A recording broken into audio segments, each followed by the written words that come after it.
He also liked to raise chickens. And Peppa saw a strange building standing nearby. Peppa asked what was inside, but he said the kids aren't allowed to know and shouldn't go in there.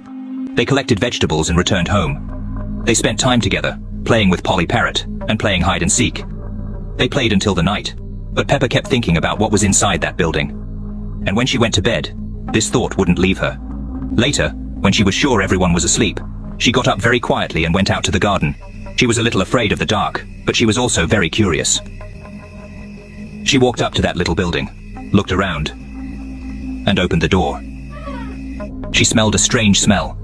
There were feathers everywhere, and it was all dirty. She saw an axe and a saw on the wall. She felt sick. She didn't understand what the room was for. Suddenly she heard footsteps. She closed the door and started watching. Grandpa Pig was walking to the chicken coop with an axe. He took a chicken from there and with a swift swing of the axe, ended its life.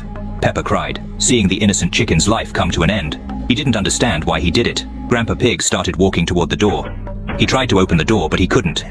He knocked and walked around for a while, but eventually returned home. Peppa calmed down, thinking she had gone unnoticed. She waited for some time and then went out again. He felt sorry for the chickens, so she opened the chicken coop and let them out. Now they can be free, and no one will kill them. He returned home very quietly and went to bed. Next morning it seemed like it was just a scary dream. He went downstairs, smelling the breakfast that Grandpa Pig had prepared, and sat down at the table.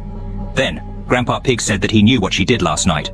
He had returned home and seen that Peppa wasn't sleeping in her room. He said that he raised chickens for meat, which was very tasty, and that's why his dishes had a special flavor. On holidays or when guests came, he always went to his shed at night to prepare meat, but now he had lost that opportunity. Peppa said she doesn't want to eat chicken. Grandpa swore that there was no chicken in this breakfast. He calmed down and started eating, and the food had a different taste. But when she finished breakfast, she saw a green feather at the bottom of the bowl. Grandpa cooked Polly Parrot for breakfast. This was his way of punishing Peppa, so that she would remember to obey adults at all times.